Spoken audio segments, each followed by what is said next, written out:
What's up everybody, it's your boy Nate. As you probably already know, picking up motion design, VFX, or 3D as a hobby can become pretty expensive very quickly. There's computers, tools, software, courses, and so much more that gets thrown your way to where it becomes pretty daunting to be able to decipher what is something that you actually need versus something that's just being sold to you. Well, today we're diving into the best and worst purchases. I'm going to be sharing some personal stories as well as stories from our online community. That way you can make an informed decision as to whether or not something is even worth it to you. So this holiday season, we're going over what is overhyped, overpriced, and what is the best bang for your buck. I'm super excited. I know you are too. All right, let's go.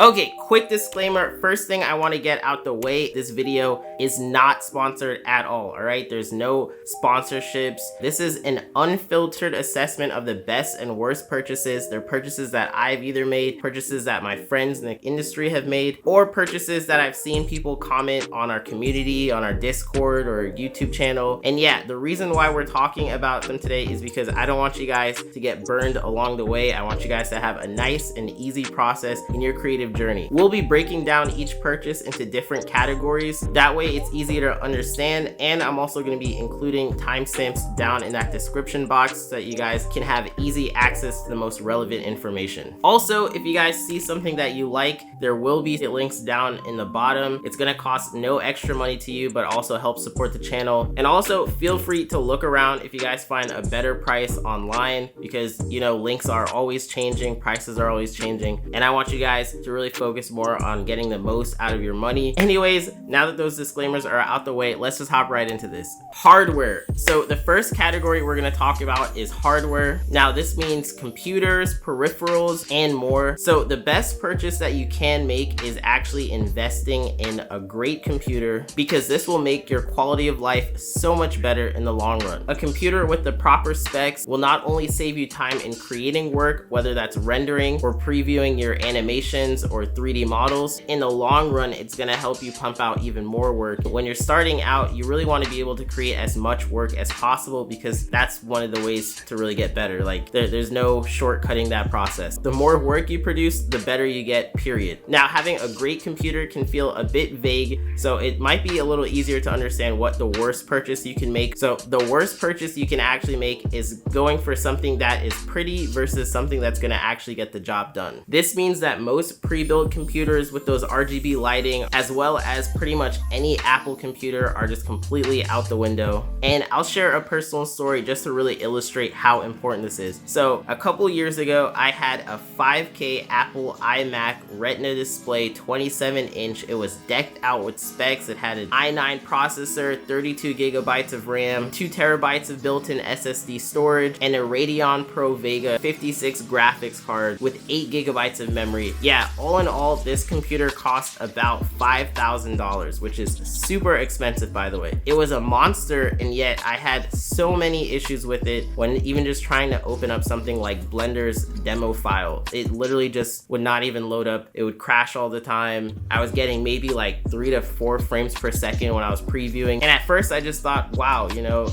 this demo file must be like insanely intensive on the computer. And then I actually just went over to my older $1,000 custom built PC, and everything was just running super smoothly. Now, the main reason why I was having so much troubles with the Apple computer versus the custom built PC that was running Windows is because Intel and AMD do not like to play together at all. You're gonna see some very terrible performance when it comes to 3D rendering inside of your applications with something like an AMD video card over one that's an NVIDIA video card. You can just take a look at these stats right here. So a huge shortcut to understand if you want the best performance for your 3D applications like Blender, and even some video editing as well when you're using things like the newer versions of After Effects and Premiere Pro, you're gonna wanna stick with an Intel processor and an NVIDIA video card, because those two work very well. You're gonna see the highest benchmark scores as well as the lowest render times with that combination. Okay, next piece of hardware that you should really focus on is storage. When you're making a bunch of projects, you're gonna quickly realize realize that you're running out of space faster than ever before. Now, you may try to look online and find some extra storage, whether that's an external SSD, external hard drive, or internally installing something. But with so many options, I understand it can get pretty tricky. I'll save you some time and headache. The best purchase you can make is a WD Elements or MyBook hard drive. I'd recommend no less than 4 terabytes. And personally, I have a 16 terabyte, another 12 terabyte that's hooked up to the computer, and then even another 12 terabyte. And then for something a little bit more portable than those bigger ones, I have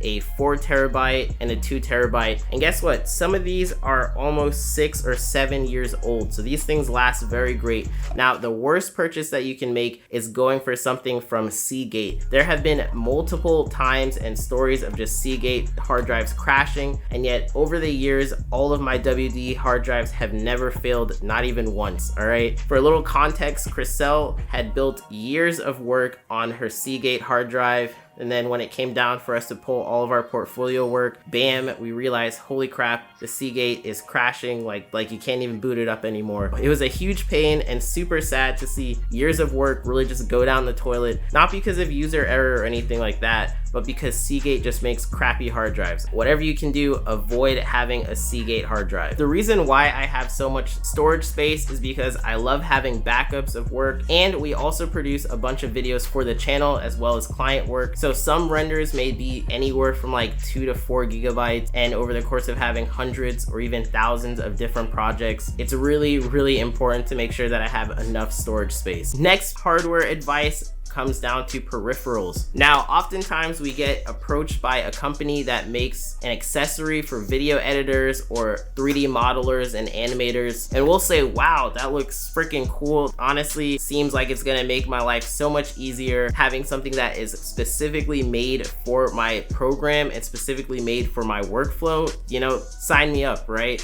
And then we end up with these pieces of hardware that end up collecting dust. Like take a look. I don't know if you can see this on the camera, but this thing is dusty because we never use it, all right? The actual best combination of peripherals for your computer is surprisingly the simplest and the longest lasting in the history of computers, and that is a mouse, a keyboard, and occasionally a drawing tablet. So yeah, if you guys see something super shiny and fancy that says it's gonna help you out for creating all sorts of stuff in 3D or making your video life easier, it may look nice to begin with. I mean, check this out, right? This is the Loop Deck. I think it runs about $500 or so. Has all these really nice knobs, and yet the process of having to knob through your footage is not nearly as easy as just clicking it with the mouse. You know, big surprise there.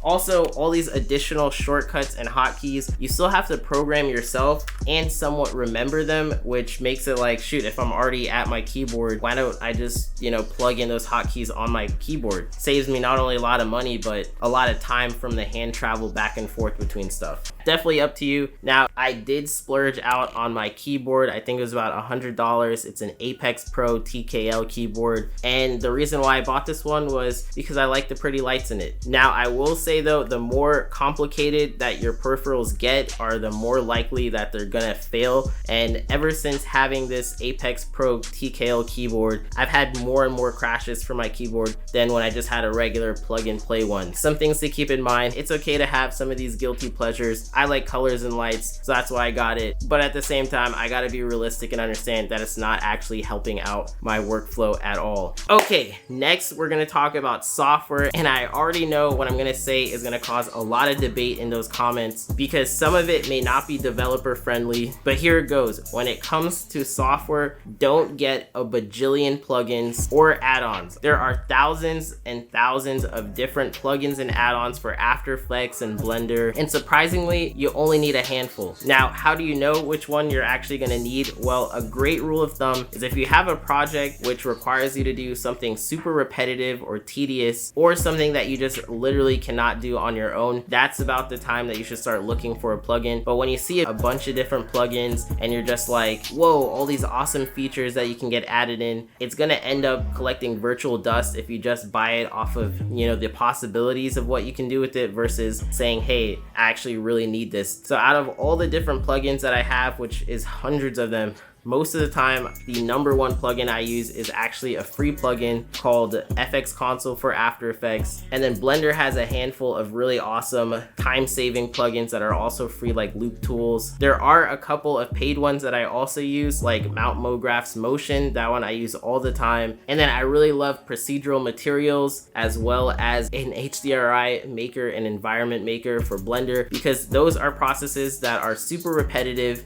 They're required in just about every project, and spending maybe $20 to $40 so that I shave hours and hours of just about every project is honestly a great bang for buck. Another great rule of thumb is that packs of products are also super awesome. So I really love having this human generator pack, which lets me create a bunch of different humans. Another really awesome one is A-Juice's I Want It All bundle for After Effects, because that one has like 70 different packs of templates, tools, effects, and really lets me do a whole bunch of stuff all with just one purchase. It saves my time having to worry about which license goes where and a whole bunch of different products from different developers. It's much easier just to focus on the ones that compile a lot of great resources for you, and you can just get them all in one purchase. Another really helpful tip is if you're starting out doing commercial work, try to put in a budget for those kind of plugins. So if you're pitching an idea that you're like, wow, this actually might be pretty difficult to do entirely manually, you might want to consider just adding in that extra $100 or $200 so you can do the research, go out and find some plugins that's going to help you save some time. And that's really the way to really go about making those sort of purchases. Now, lastly, when it comes to education purchases, I highly recommend that you invest in your education wisely, and that means learning as much as you can online. Now, I still personally think college is great. It's really awesome for cultivating a well-rounded experience and mindset, and at the same time, I also think learning online is just really effective. The reason being is that you get to learn at your own pace, you get to pick your instructors, which is super awesome, and it's much cheaper. Like, there are so many awesome tutorials on YouTube already. Up to you when it comes to education, but a huge mistake would be to expect everything that you're ever gonna learn to come from an art school, when in reality, about 80% of the stuff that you learn is gonna be on your own experience online, and 20% is really just gonna help you get a little bit over that edge, and that's where art school is gonna come in. So make sure you invest in courses while you can. That way you can level up your skills at your own pace from your favorite instructors. Now, even though we covered some of the best and worst purchases that you can make as a motion designer, VFX artist, or 3D animator to actually apply what you've learned, you may want to check out this video. I talk about some of the best specs that you can have for making sure that your renders in After Effects are going to be super buttery smooth. A huge bonus is that those same specs would apply to Blender users as well. I highly recommend this video here. Anyways, thanks for watching. I hope to catch you all on the next one.